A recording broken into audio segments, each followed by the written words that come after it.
Kesepakatan para sahabat Rasulullah Shallallahu Alaihi Wasallam yang wajib kita ikuti. Kenapa? Karena kita diwasiatkan oleh Rasulullah Shallallahu Alaihi Wasallam.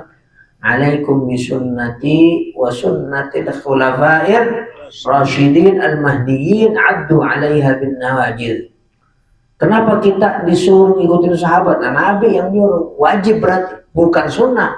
Wajib kita ngikutin para sahabat.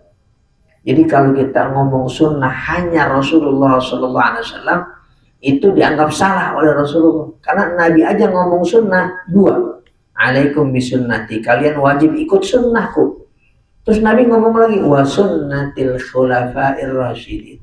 Dan sunnah atau ajaran yang dilaksanakan oleh para khulafa ar-rasyidin. Jadi sunnah itu ternyata bukan cuma Nabi, tapi juga sahabat Nabi. Nah, jadi ini sebagai satu wawasan buat kita, atau juga satu bantahan dan sanggahan buat orang-orang yang bicara sunnah atau mengamalkan sunnah hanya Rasulullah Shallallahu Alaihi Wasallam. Bahkan ekstrim lagi, kalau tidak dicontohkan oleh Rasulullah Shallallahu Alaihi Wasallam itu berarti salah. Nah itu kan ngawur. Padahal kata sunnah aja yang disampaikan oleh Nabi aja ada dua. Sunnati wa sunnatil khulafair rasyidin. Bahkan ada hadis begini dalam riwayat Imam Muslim, hadis yang sahih. Nabi mengatakan, man sanna fil islami sunnatan hasanatan kana lahu ajruha wa ajru man amila biha, wa man sanna fil islami sunnatan sayyi'atan kana lahu wizruha wa wizru man amila biha. Jadi Nabi bicara sunnah itu ada lagi nih. Pertama, ternyata ada sunnah hasanah. Yang kedua ada sunnah sayyi'ah. Bang Irin. Jadi ada sunnah hasanah, ada sunnah sayyi'ah.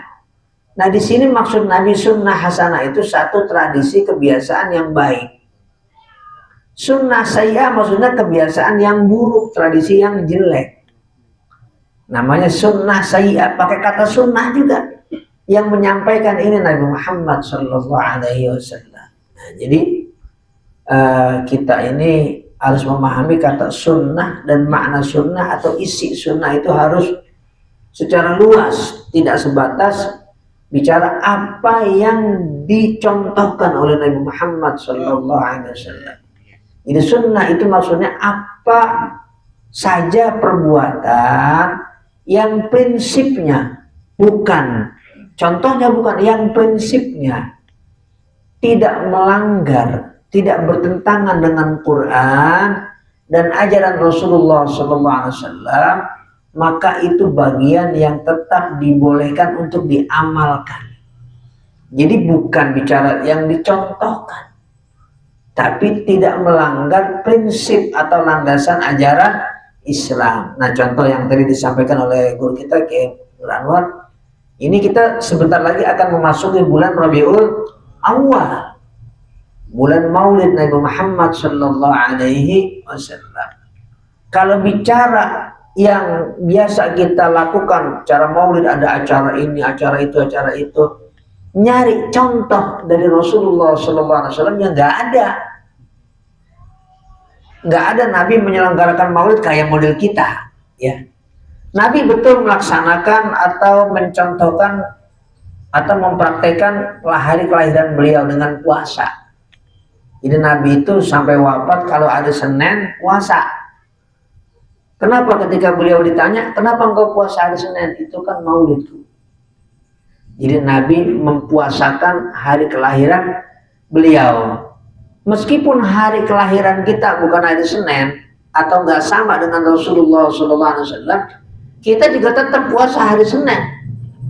Meskipun kita lahirnya bukan hari Senin misalnya, tapi tetap kita puasanya hari Senin. Kenapa? Ya kan ini bukan kelahiran manusia biasa. Ini kelahiran Nabi Muhammad Sallallahu Alaihi Wasallam. Jadi kalau kita berpuasa di hari yang merupakan hari kelahiran Nabi Muhammad Sallallahu Alaihi Wasallam, mudah-mudahan kita diberikan syafaat oleh Rasulullah Sallallahu Alaihi Wasallam. Yang tidak satupun manusia termasuk para nabi dan rasul diberikan hak syafaat.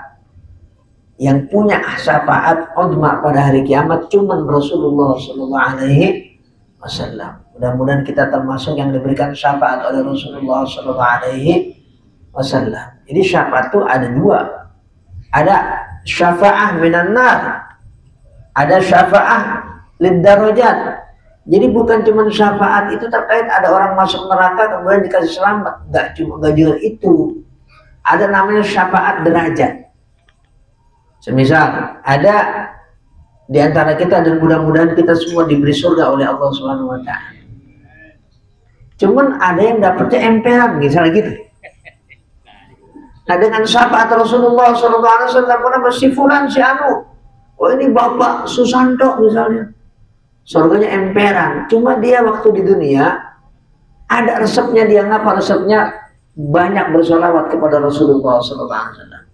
Pak Haji Eman misalnya, ya ini Pak Haji Eman, Allah takdirkan masuk surga, amin. Amin. Tingkat 2 surganya. Alhamdulillah. Ya pengen tinggian lagi.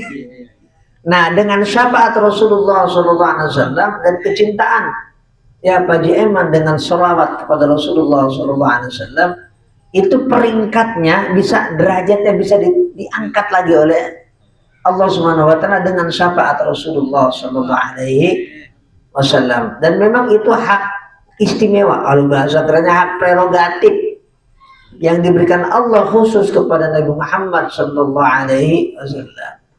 Karena itu setiap yang teragung di Quran itu pasti kaitannya dengan Rasulullah sallallahu alaihi wasallam. Kenapa ada ayat kursi 255 dalam surah Al-Baqarah? Karena ada Rasulullah. Kan kita semua tahu ayat kursi itu adalah ayat teragung di dalam Quran. A'dhamu ayatin fil Quran. Kenapa ayat kursi disebut a'dhamu ayatin fil Quran? Ayat yang teragung di dalam Quran. Karena diantaranya adalah hikmahnya, karena di dalamnya ada Rasulullah SAW. Gimana lampangannya? Man dzalladzi yashfa'u 'indahu illa bi'idnih. Siapa yang bisa memberikan syafaat di sisi Allah Subhanahu wa taala kecuali atas izinnya, izin Allah Subhanahu wa taala. Siapa yang diberikan izin untuk memberi syafaat?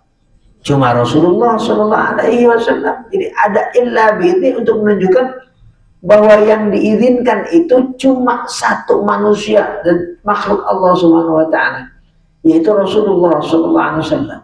Semua nabi, semua rasul nggak bisa. Dan itu ada hadisnya. Dan itu hadis yang mutawatir. Mutawatir artinya semua sahabat, semua tabi'in, semua perawi hadis meriwayatkan. Itu namanya hadis ya, mutawatir. Di mana nanti pada hari kiamat bukan cuma umat-umat, semua orang ini datang pertama kepada Nabi Adam. Ya Adam, anta abul bashar, isfa' lana 'inda rabbik. Hai Adam, engkau kan bapaknya manusia, beri kami syafaat, tolong kami di sisi Tuhanmu. Kata Adam, nyerah, nggak bisa saya malu kepada Allah. Astahi min Allah, saya malu kepada Allah. Kenapa? Saya pernah melakukan sesuatu yang kita udah tahu. Apa yang dilakukan oleh Nabi Adam. Manusia setelah Nabi Adam nyerah, datang ke Nabi Nuh. Ya Nuh, engkau ini dipuji. Isfa' lana 'inda rabbik. Kasih kami syafaat di sisi Tuhan. Nggak bisa. Saya berdakwah hampir 1000 tahun cuma dapat berapa puluh orang, malu saya di hadapan Allah Subhanahu wa taala, nggak bisa, nyerah lagi. Nabi Ibrahim nyerah lagi, ya Nabi Musa nyerah lagi, Nabi Isa nyerah lagi. Nah, yang cuma nggak nyerah cuma Nabi Muhammad sallallahu alaihi wasallam. Dan itu memang yang diizinkan oleh Allah Subhanahu wa taala. Ketika itu Rasulullah sedang sujud di hadapan Allah Subhanahu wa taala. Qum ya Muhammad. Ya. Isfa' tu syafa'. Berikan orang-orang yang pada datang itu udah capek mereka itu, udah kesana kemari. Sekarang kamu kasih mereka itu, terserah siapa itu. Ya yang kamu pilih siapa saja. Nah mudah-mudahan kita yang terpilih diberikan syafaat oleh Rasulullah SAW.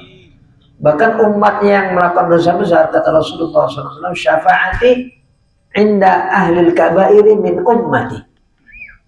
Syafaatku juga aku berikan kepada orang yang ahlil kabair, orang yang melakukan dosa-dosa besar, min ummati, dari umatku, dapat juga. Nah, jadi syafaat ini jadi kita menjelang peringatan Maulid Nabi Muhammad Sallallahu Alaihi Wasallam.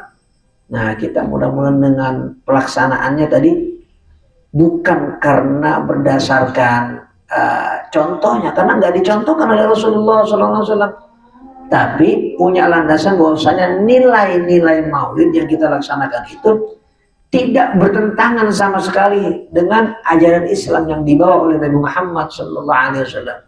Kita Maulid biasanya ada nggak pembacaan Quran? Baca Quran jelek apa enggak? Cakep. Ada nggak biasanya zikrullah, zikiran? Ada. Ada apa namanya, baca Maulid, baca sejarah Rasulullah Sallallahu Alaihi Wasallam. Ada ceramah jelek apa enggak? Nah, bahwa itu hasanah. Jadi yang dilihat tadi nilai-nilainya apa?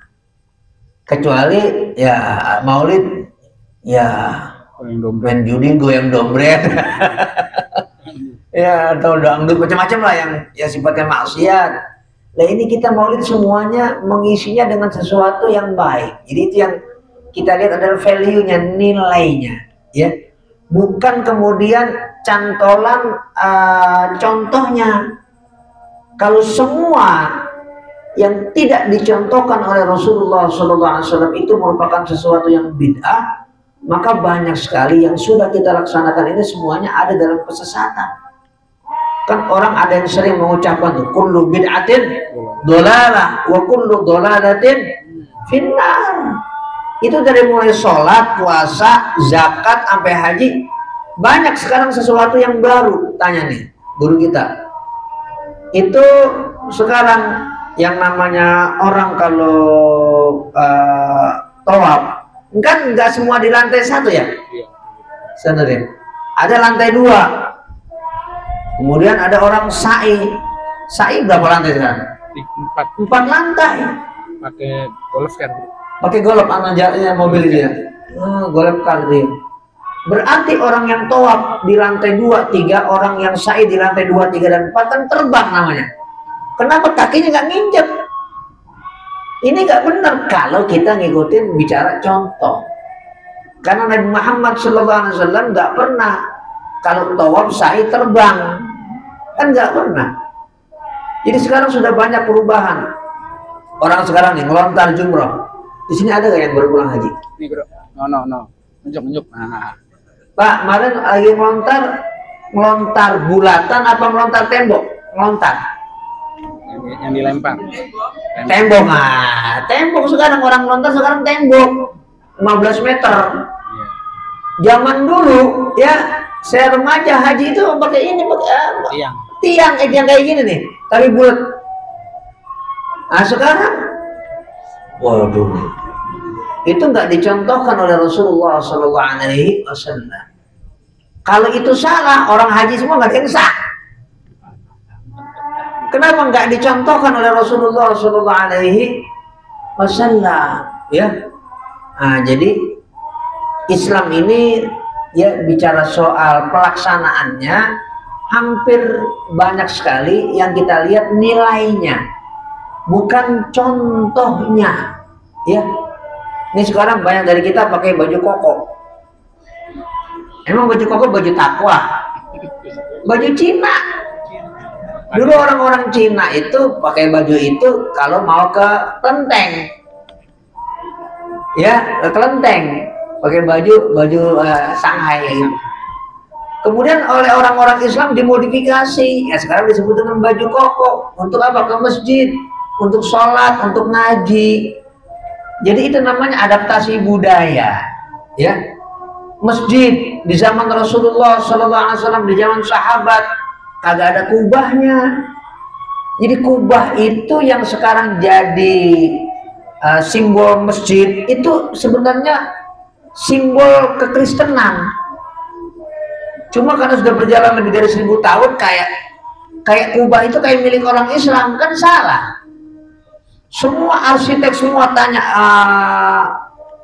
bicara soal sejarah arsitektur, bukan cuma masjid apa saja, bahwasanya kubah itu adalah adaptasi budaya. Pertama kali kubah itu ada di masjid Yang sekarang kita kalau apa umroh plus Al-Aqsa, itulah Kubah pertama yang kemudian dianggap sebagai peradaban Islam. Padahal oleh Khalifah Al-Walid bin Abdul Malik, ya karena waktu itu adanya dia jadi raja, jadi sultan di Damaskus pada khilafah Bani Umayyah. Jadi untuk menarik perhatian orang-orang yang masih beragama Nasrani, ya dirangkul jadi masuk Islam, dia bikin kubah batu, kubah Sokro, tempat Mi'rajnya Nabi Muhammad SAW, ditaruhin kubah di atasnya. Dan sampai sekarang kubah itu masih ada. Jadi kubah itu adalah adaptasi Kristen yang masuk ke dalam masjid. Kalau kita bicara contoh, kemudian atas nama Rasulullah SAW, maka semua kubah, termasuk yang ada di ujung harapan, besok semuanya kita bongkar semua. Itu bukan cuma bid'ah, itu agama lain, itu akidah lain, ya. Tapi kalau bangunan, ya bangunan itu kan nggak punya agama. Kita mau bikin rumah ala orang Cina, boleh nggak? Boleh. Sekarang kita mau bikin rumah minimalis ala Eropa, boleh nggak? Bergaya Spanyol, Mediterania, boleh, nggak masalah. Arsitektur. Yang terpenting tidak ada simbol yang terkait akidah. Maksudnya apa? Salib. Nah itu namanya simbol agama. Salib atau patung-patung. Nah kalau tidak bicara simbol, maka apapun termasuk bangunan boleh ada di tempat mana saja. Misalnya apa? Bentuk bulatan, bentuk segitiga, bentuk siku dan lain sebagainya. Adanya di gereja atau adanya di kelenteng atau adanya di mana. Kemudian kita pengen niru, boleh. Kenapa? Itu bukan simbol agama. Kalau bukan simbol agama, maka apapun yang kita tiru itu boleh-boleh aja. Dan emang sudah menjadi sekarang rumah di Bekasi kan nggak semua gaya Betawi. Apalagi yang di perumahan-perumahan itu udah macam-macam, gaya-gaya Eropa, minimalis apa segala macam. Termasuk bicara peringatan Maulid Nabi Muhammad Sallallahu Alaihi Wasallam yang sampai saat ini beberapa orang masih sangat kaku bicara soal Maulid, padahal dia mengalami dan udah tahu banyak sekali yang tidak dicontohkan oleh Rasulullah Sallallahu Alaihi Wasallam. Sudah ada, bahkan diamalkan sama dia juga. Cuma dia nggak sadar bahwasanya apa yang dia sudah amalkan, dia sholat di masjid, sholat di musola, dia punya pakaian A, B, C, D, itu sama sekali nggak dicontohkan oleh Rasulullah SAW. Saya nggak bicara Nabi nggak pakai motor, saya nggak ngomong itu. Saya bicara yang memang itu bagian dari yang sering kita katain, tapi kita sudah kerjain, ya. Kita udah kerjain, termasuk dia kerjain saat umroh, saat haji, ya, saat dia sholat, ya, kemudian juga saat dia puasa, bayar zakat fitrah, semuanya kalau bicara contoh tidak dicontohkan oleh Rasulullah SAW. Nabi bayar zakat pakai apa? Gandum sama pakai kurma. Kita pakai apa? Beras. Ada yang juga pakai uang. Dicontohkan gak sama Nabi Muhammad? Enggak dicontohkan dua-duanya. Berasnya kagak, uangnya juga apalagi, dua-duanya kagak. Nah tapi semua termasuk orang yang ngatain bid'ah juga ngamalin itu. Bayar zakatnya pakai beras, bayar zakatnya pakai uang. Jadi ya mudah-mudahan karena ini ada live streamingnya, mudah-mudahan semua umat Islam yang bisa melihat tayangan ini lewat YouTube Al-Amin Center, ya media sosial, bisa menonton dan juga bisa melihat dan juga punya wawasan baru tentang apa itu yang namanya sunnah Rasulullah Sallallahu Alaihi Wasallam. Jamaah yang dimuliakan oleh Allah Subhanahu Wa Taala, demikian sebagai mukadimah yang saya sampaikan, dan mudah-mudahan pertanyaan. Oh ya, sebelum kita tutup, mungkin ada hal-hal yang ingin kita tanyakan, saya persilakan. Ayo. Nah, bahkan. Ya, gue. Ustaz. Yang kuat, yang kuat. Yang kuat suaranya. Ya, ayo Padol. Waalaikumsalam warahmatullahi wabarakatuh.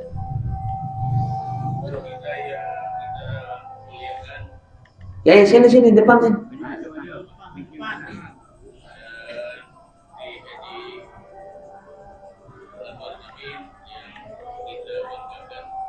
Dipayomi Iya. kakaknya. Syukur.